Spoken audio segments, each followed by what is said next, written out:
Cricket match है, किसी अन्य मैच की तरह है।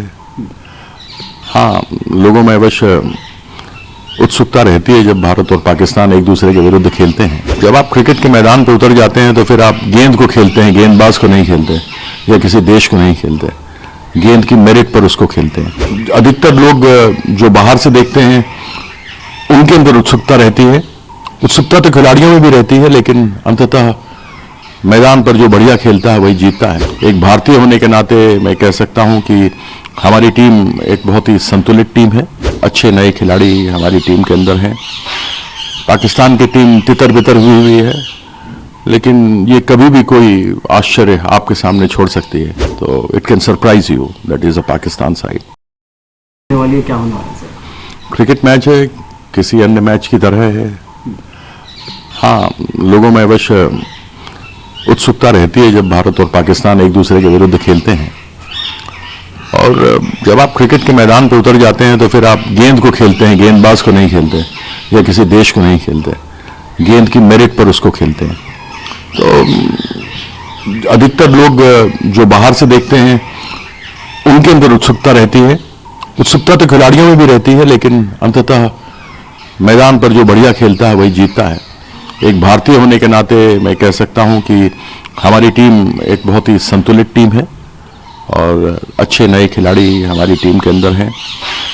पाकिस्तान की टीम तितर बितर हुई है, लेकिन ये कभी भी कोई आश्चर्य आपके सामने छोड़ सकती है। तो it can surprise you, that is a Pakistan side. लेकिन पुराने रिकॉर्ड्स को यदि आईसीसी टूर्नामेंट्स में देखा जाए तो केवल एक ही बार, मेरे ख्याल से 11 या 12 बार जो हम मिले हैं उसमें पाकिस्तान से हारे हैं।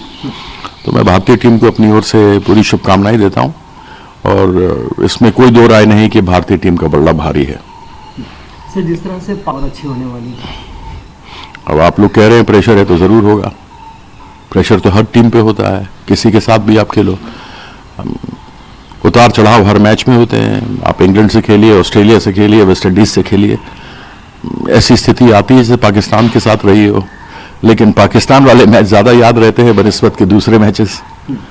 तो यह एक घोर अनिश्चितताओं का खेल है क्रिकेट, कुछ भी हो सकता है और हम भारतीय टीम को चाहते हैं जीते। हमारी शुभकामनाएं उनके साथ हैं। इसको रिपीट कर दिया है।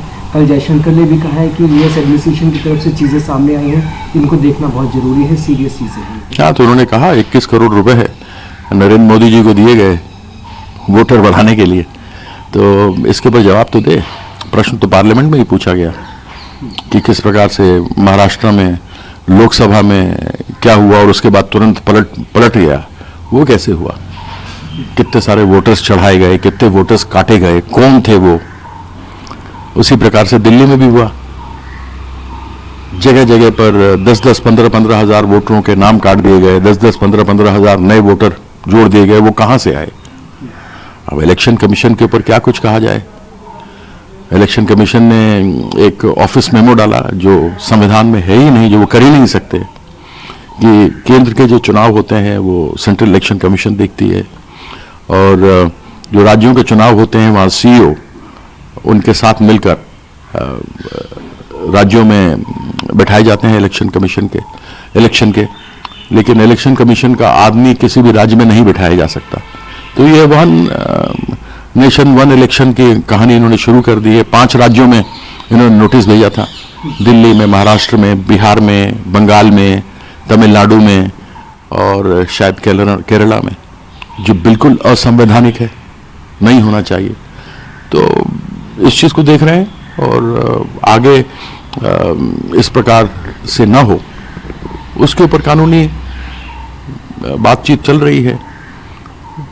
पहले निष्पक्षता रहे इलेक्शन कमीशन की, उसके लिए विपक्ष के नेता होते थे, प्रधानमंत्री होते थे और चीफ जस्टिस ऑफ इंडिया हुआ करते थे।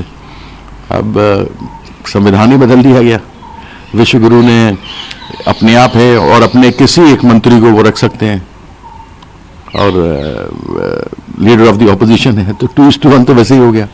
तो वो जो चाहेंगे सो करेंगे। तो यह संविधान की धज्जियां उड़ाने के लिए आए हैं। कभी संविधान का इन्होंने सम्मान नहीं किया। आस्था, धार्मिक आस्था व्यक्तिगत होती है, हिंदू की हो, मुसलमान की हो, सिख की हो, ईसाई की हो, बौद्ध की हो, जैन की हो, वो मेरी आस्था है। लेकिन आस्था पे सरकार नहीं चलती, कर्म पर चलती है, कर्म करना पड़ता है।